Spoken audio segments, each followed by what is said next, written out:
तो हेलो बच्चों, कैसे हो आप सब। और आशा करता हूँ आप सब बढ़िया होंगे। आज हम जो पढ़ने वाले हैं वो आपका हड़प्पा सभ्यता चैप्टर 3 एनआईओएस का पढ़ रहे हैं। और इस बार मैंने थोड़ी सी वीडियो डिफरेंट बनाई है कि इस बार मैं आपको नोट्स बना के दे रहा हूँ साथ में ही, कि जिसमें से आप पॉइंट वाइज पॉइंट आप पढ़ सकते हैं। इसके अलावा मैंने जो ये आपके बनाए हैं पॉइंट्स, सारे एग्ज़ाम से रिलेटेड हैं, कि जो जो आपके एग्ज़ाम में पॉइंट्स पूछे जाते हैं उनके बेस पर हैं। ना इसमें कोई ज़्यादा एक्स्ट्रा है और ना ही इससे कोई कम है जो आप छोड़ दोगे इसमें से पॉइंट। सारे ही पॉइंट्स बहुत इंपॉर्टेंट है। तो आप सब इस वीडियो को देखें शुरू से एंड तक। और अगर कोई भी टॉपिक आपको ऐसा लगे, वैसे तो ऐसा होगा नहीं कि आपको टॉपिक इसमें कोई समझ में ना आए। इसमें मैंने 3 टॉपिक्स छोड़े हैं, वो एंड के हैं, वो इतने इंपॉर्टेंट नहीं है एग्ज़ाम की दृष्टि से, इसलिए पर मैं आपको वो समझा दूंगा। तो सबसे पहले हड़प्पा सभ्यता क्या है। हड़प्पा सभ्यता की खोज 1920 से 22 ईस्वी में हुई थी, जब इसके दो सबसे महत्वपूर्ण स्थल की खुदाई की गई। ये रावी नदी के तट पर हड़प्पा और सिंधु तट के पर मोहनजोदड़ो थे। मतलब जो हड़प्पा सभ्यता थी वो एक वैसी सभ्यता थी जो इंडिया की सबसे प्राचीन सभ्यता मानी जाती है। मतलब पहले जब लोग यहाँ पे आके बसे, इंडिया की हिस्ट्री जहाँ से शुरू हुई उसके बारे में ये लोग बताएंगे कि 1920 से 22 के बीच में खुदाई करी गई थी और रावी नदी के तट पर हड़प्पा शहर पाया गया। सबसे पहले शहर पाया गया था जिसके नाम पर इसका नाम रखा गया हड़प्पा सभ्यता। और इसका एक और जो सिंधु घाटी के तट पर मोहनजोदड़ो था उसके नाम पर भी इसको जाना जाता है। इसको सिंधु घाटी सभ्यता भी कहते हैं, क्योंकि मोहनजोदड़ो जो था वो बहुत ही बड़ा शहर था एक, जो कि सिंधु घाटी के तट पर था। उसके बाद पहली खुदाई DAR सहनजी ने की थी और दूसरी RD बैनर्जी ने। RD बैनर्जी इसमें बहुत महत्वपूर्ण है, इसका नाम आप थोड़ा सा याद रखिएगा। थर्ड पॉइंट क्या है इसमें, इससे कभी कभी सिंधु घाटी मैंने आपको जैसा बताया, क्योंकि प्रारंभ में जो इसकी खोज हुई थी वो सिंधु नदी के पास में ही हुई थी और उसके आसपास की जो नदियाँ हैं उसके आसपास ही सभ्यता पनपी थी, इसलिए इसको सिंधु घाटी सभ्यता कहा जाता है। यह भारत की प्राचीन नागरिक सभ्यता है। अब देखो बच्चों, इसमें नागरिक सभ्यता आ रहा है। नागरिक सभ्यता का मतलब ये है कि नागरिक सभ्यता के कुछ पॉइंट्स होते हैं कि वो लोग लिपि हो उनकी एक लिखने की, वो व्यापार जानते हों, वो अपने खान पान जानते हों, एक समझदार सभ्यता जिसे कहते हैं, अब वो वाली सभ्यता को नागरिक सभ्यता कहते हैं। एक ग्रामीण सभ्यता होती है जो इससे अगले चैप्टर आपका आएगा वेद, वो ग्रामीण सभ्यता के अंतर्गत आती है। तो यह एक नागरिक सभ्यता थी। और विश्व की अन्य अन्य प्राचीन सभ्यता जैसे मेसोपोटामिया और मिस्र की सभ्यता के समकालीन थी। तो ये जो बाहर की सभ्यता थी उसके साथ साथ चली ये सभ्यता, माना जाता है वो भी इसी समय के आसपास रही होगी। अब जो आपकी किताब में 3.1 चैप्टर है उद्भव और विस्तार, हड़प्पा सभ्यता की पूरी अवधि 3 चरणों में विभाजित है। 3500 से लेकर 2600 BC तक, 2600 से 1900 तक BC तक और 1900 से 1400 BC तक। तो देखो सबसे पहले 3500 से 2600 जो BC है, बिफोर क्राइस्ट, ईसा पूर्व जो है, इसमें क्या हुआ, हड़प्पा में लोगों ने आना शुरू किया। वहाँ पे धीरे धीरे वो लोग अपना घर बना रहे थे। व्यापार इतना ज़्यादा कुछ खास था नहीं। लोगों का जो प्रथम जीवन यापिका थी वो पशुपालन पर डिपेंडेंट थे, कृषि करते थे लेकिन बहुत कम चीज़ों की कृषि करते थे। तो सबसे पहले इसकी अर्ली जो एज जो मैं आपको बता रहा हूँ, 3500 से 2600 BC तक, वो बहुत अर्ली एज थी। वहाँ पे लोग समझ रहे थे कि एक समाज में कैसे रहा जाता है।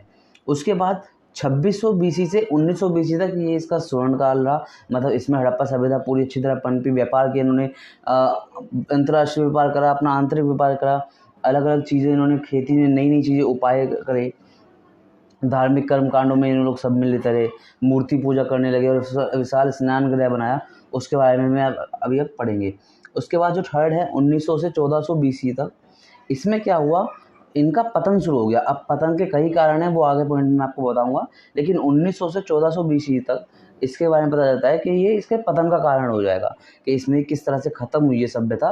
कि भाई सभ्यता तो बहुत अच्छी थी, इतनी अच्छी सभ्यता थी कि वो उस टाइम के one of the most versatile सभ्यता थी, बट अब वो कैसे ख़त्म हुई उसके बारे में हमें जानकारी बहुत कम है। क्यों है, तो उसके बारे में हम इसमें पढ़ेंगे। दूसरा पॉइंट जो है, यह संस्कृत एक विशाल क्षेत्र में फैली हुई थी, जिसमें न केवल भारतीय के वर्तमान शहर जैसे राजस्थान, पंजाब, हरियाणा, गुजरात, महाराष्ट्र, पश्चिम उत्तर प्रदेश, लेकिन पाकिस्तान और अफगानिस्तान के भी कुछ हिस्से थे। अब तो आप समझो कितनी बड़ी सभ्यता रही होगी ये, जिसमें भारत का राजस्थान आ गया, पंजाब, हरियाणा, मतलब ये पूरा नॉर्थ का एरिया का आ गया, महाराष्ट्र तक आ गया, बताओ नीचे तक, पश्चिम उत्तर प्रदेश, पाकिस्तान और अफगानिस्तान के भी कुछ हिस्से। तो सोचो कितनी बड़ी सभ्यता रही होगी ये। उसके बाद यह ध्यान देने जा सकता है कि शहरीकरण के महत्वपूर्ण निर्धारित सुनियोजित शहर, विशेष कला और शिल्प, व्यापार, कराधान इत्यादि थे। इस संबंध में हड़प्पा संस्कृति के शहरी संस्कृति कहलाने के सभी मापदंडों को पूरा किया। मतलब शहर के भी, मैंने आपको बताया था ना, नगरीय सभ्यता थी, तो नगरी सभ्यता के जो जो रूल्स हैं, जो जिनका बताते हैं कि हाँ भाई ये सारी कंडीशंस फुलफिल कर रहे हैं तो ये नगरी सभ्यता कहलाएगी, वो सारे पॉइंट्स इसमें दिए गए हैं। तो कौन कौन से पॉइंट्स एक बार इसको रिवाइज कर लेते हैं। विशेष कला और शिल्प, यहाँ पे के लोग कला भी करते थे, कलाकार थे, और शिल्प जो आपके बनाते हैं। उसके बाद व्यापार, ये लोग व्यापार करते थे। कराधान, लिपि मतलब मैंने आपको बताया भी जो लिखना होता है, इस सभ्यता में ये सारी चीज़ें पाई गई थी, इसीलिए इसको नगरीय सभ्यता कहा जाता है। उसके बाद 3.2 नगर योजना। अब यहाँ के नगर किस तरह से बने हुए थे, शहर किस तरह से बने हुए थे, तो शहर 2 भागों में विभाजित थे। पश्चिम और ऊंचे टीले पर एक गढ़ और बस्ती के पूर्व हिस्से निचले शहर। ऊंचे भवन निचले कस्बे में रहते थे, आवासीय भवन निचले कस्बे में रहते थे। अब देखो ऊंचा कस्बा और नीचा कस्बा से आप समझ सकते हो, जो ऊंचे टीलों पे घर बने हुए हैं वो अमीरों के होंगे, वो महाराजा राजाओं के होंगे, और जो नीचे बसे हुए हैं वो आमतौर पर जो जनता रहती थी, वैश्य लोग रहते थे। वैश्य मतलब आप समझ लीजिए जो व्यापार करते थे, व्यापारिक लोग, कारीगर लोग, वो नीचे रहते थे। अब ऊपर वाले लोगों का क्या होता है, बहुत बड़ा घर होता था, महल, कमरे ही कमरे होते थे, और नीचे का होता था एक ही घर में बहुत सारे लोग रह रहे हैं। तो घर जो होते वो 2 टाइप में विभाजित थे, ऊंचे और नीचे। ऊंचे गढ़ पे जो होते थे वो अमीरों के होते थे, और नीचे गढ़ पे जो होते थे वो गरीबों के होते थे, टाइप से जो व्यापारी होते थे उनके। सड़क एक दूसरे को समकोण पे काटती थी, मतलब जो जैसे सड़कें हैं ना, जैसे आज काटती हैं एक दूसरे को 90 डिग्री पर, उस टाइम पे भी ऐसे काटते थे। चौराहे बने रहते थे, और हर चौराहे के साइड में नालियाँ रहती थी, जो कि घर की गंदगी को पूरे नालियों के थ्रू ले जाकर के शहर से बाहर कर दिया जाता था। ठीक है, घर ज़्यादातर पक्की ईंटों से बने थे। बड़े घर और छोटे घर, मैंने बड़े घर और छोटे घर के आपको बता दिया। बड़े घर वो जो अमीर लोग रहते हैं जिसमें कई सारे कमरे होते थे, और छोटे घर में मोस्टली एक ही कमरे में सब लोग रहते थे।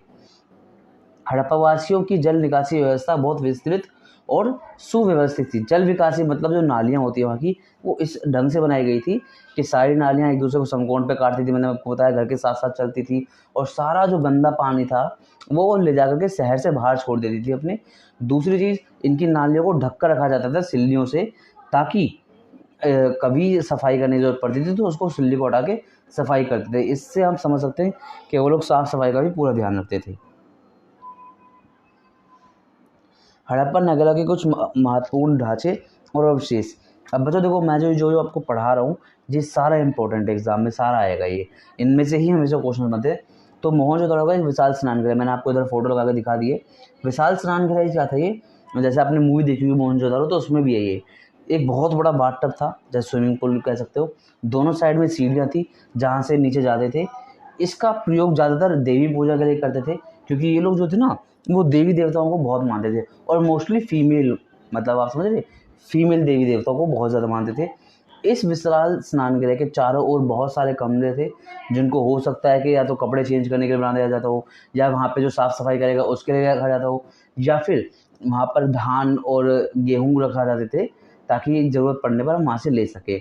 इस स्नान गृह के जो नीचे बेस था उस पर एक टाइप का लेप लगाया गया था, जिससे पानी जो है वो ज़मीन के नीचे ना जाए। तो स्नान गृह के ये 5-6 पॉइंट्स मैंने आपको बताए, इसको आप याद रखिएगा। ज़्यादातर देवी पूजाओं के लिए यूज़ होता था ये, और जो मैंने आपको बताया वो आप इसका ध्यान रखिएगा। लोथल का गोदीबाड़ा, अब सेकंड जो फोटो है ये लोथल का गोदीबाड़ा जो है, इसमें क्या होता था, बंदरगाह से जो भी जहाज आते थे उसको उतारा जाता था यहाँ पे। इसके बारे में ज़्यादा इंपॉर्टेंट नहीं है, बट जो पहला वाला आपको मैंने बताया वो बहुत इंपॉर्टेंट है। लोथल का गोदीबाड़ा से आपके जो पॉइंट्स बन सकते हैं वो इस तरह के हैं कि यहाँ पर जो जहाज आते थे वो उनका उतारा जाता था, उनका सामान। यहाँ से व्यापार का मुख्य केंद्र हो गया था, क्योंकि यहाँ से सारे बंदरगाह बन करके व्यापार होता था। यहाँ पे व्यापार की दृष्टि से ही बहुत ज़्यादा इंपॉर्टेंट था। 3.4 आर्थिक क्रियाकलाप। अब वो लोग अपना जीवन यापन के लिए जो फाइनेंशियली कैसे क्या क्या एक्टिविटीज़ करते थे उसका सुनिए। सबसे पहले कृषि। सिंधु घाटी की जो मैदान थे वो उपजाऊ थे, जो कि सीधी सी बात है, जब उपजाऊ होंगे तो अच्छी खासी खेती होगी, कृषि होगी। तो कृषि इनका सबसे महत्वपूर्ण पॉइंट था। दूसरा, आंतरिक और बाहरी शिल्प और उद्योग विकास। इन्होंने क्या करा, उद्योग लगाए, व्यापार करा, आंतरिक और बाहर, अपने देश के अंदर भी, अपनी सीमाओं के अंदर भी, साथ में मेसोपोटामिया, मिस्र की सभ्यताओं से भी इनका व्यापार था। उसके बाद मुख्य खाद्य फसलें जो थी ये लोग उगाते थे, वो थे गेहूँ, जौ, तिल, सरसों, मटर, बेर आदि। ये सब जो थी इनकी मुख्य फसलें थी। सेकंड पॉइंट जो ये लोग करते थे वो थे उद्योग और शिल्प। उन्होंने सोने और चांदी की वस्तुएं बनाई, इन्होंने बहुत बनाई सोने और चांदी की वस्तु, लेकिन इनके टाइम में जो था वो चांदी को ज़्यादा वैल्यू दी जाती थी, सोने को इतनी वैल्यू नहीं दी जाती होगी, हो सकता है इनके अपने अलग मापदंड हो, बट चांदी की बहुत सारी वस्तुएं मिली हैं। बहुत बड़ी संख्या में पुरुष और महिलाओं की टेराकोटी मूर्तियों की खोज की गई। अब उस टाइम पे शिल्प इतना अच्छा था कि बहुत सारी जो मूर्तियाँ थी वो मेल्स की और फीमेल्स की मिली हैं। कुछ मेल्स की मिली हैं जिसमें उनका एक्टिविटीज़ दिखाई गई कि वो किस तरह से एक्टिविटी करते थे वहाँ पे। मिट्टी के बर्तन और चाक पहिए, मिट्टी के बर्तन और चाक पहियों का भी बना जो शिल्प था वो यहीं पे हुआ था, यहाँ पे बनते थे। मिट्टी के बर्तन हो गए, चाक पहिए हो गए। साथ में आपकी किताब में अगर आप देखोगे तो 3-4 मूर्तियाँ दी गई हैं, जिसमें से एक तो टेराबुल है, एक सांड बनाया गया है मिट्टी से, टेराकोटा मिट्टी से, और एक आदमी बनाया गया जिसका सिर्फ सिर है और थोड़ा सा कंधे हैं, हाथ नहीं है उसके। तो लोगों का मानना ऐसा है कि हो सकता है ये आदमी ध्यान में बैठा हो, और कुछ लोगों का मानना ऐसा है कि ये सिर्फ धड़ है उसका, बाकी उसको काट के फेंक दिया हो। थर्ड पॉइंट जो है व्यापार, तो इनका व्यापार बहुत समृद्ध था। इनके आंतरिक और बाहरी दोनों टाइप से जाल तंत्र थे व्यापार के, मतलब ये अपने सीमाओं के अंदर भी व्यापार करते थे, साथ में बाहर के लोगों से भी व्यापार करते थे। मेसोपोटामिया के साथ व्यापारिक संबंध स्थापित किए। मेसोपोटामिया से कपड़े, ऊन, इत्र, चमड़े की वस्तु और चांदी का व्यापार होता था। तो किस किस चीज़ का व्यापार होता था आप देख सकते हैं। 3.5 सामाजिक वातावरण, सामाजिक वातावरण क्या था?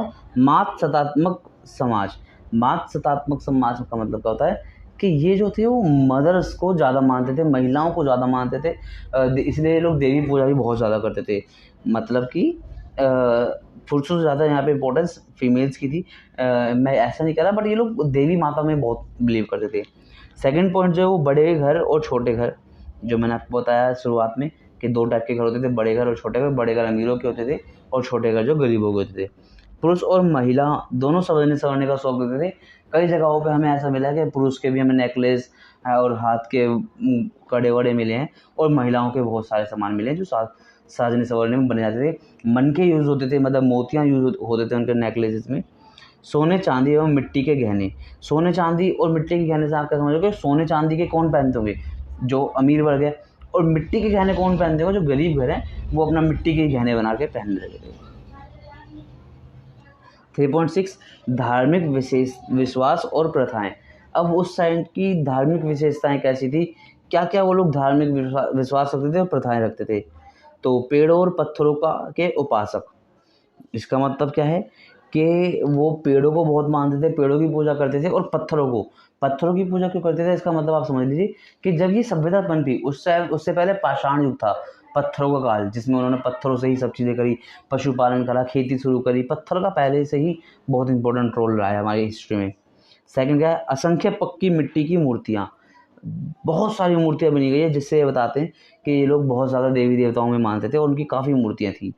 ठीक है, यहाँ पे मैं आपको बता रहा हूँ मूर्ति की बात कर रहा हूँ, मंदिरों की बात नहीं कर रहा हूँ। मंदिर या मस्जिद, मूर्तियाँ की बात कर रहा हूँ मैं।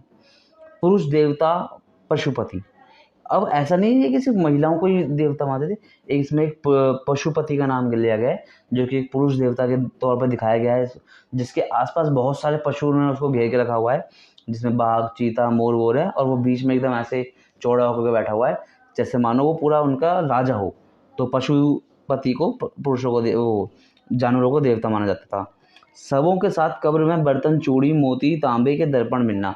अब इससे क्या समझ में आता है कि जो भी वहाँ के लोग मर जाते थे, उनको ना तो जलाया जाता था, ना मिस्र की तरह उनकी कब्रें बनाई जाती थी, उनको दफना दिया गया। उनके साथ में उनकी कुछ काम की चीज़ें जो उनके अगले जन्म में काम आए उसको रख देते थे। मतलब कि वो लोग मानते थे कि ये लोग पुनर्जन्म में विश्वास रखते हैं और इनको अगले जन्म में हो सकता है इन चीज़ों की ज़रूरत पड़े, तो जब वो मरते थे तो उनके साथ में ही सारे सामानों को दफना देते थे उनके यूज़फुल के लिए।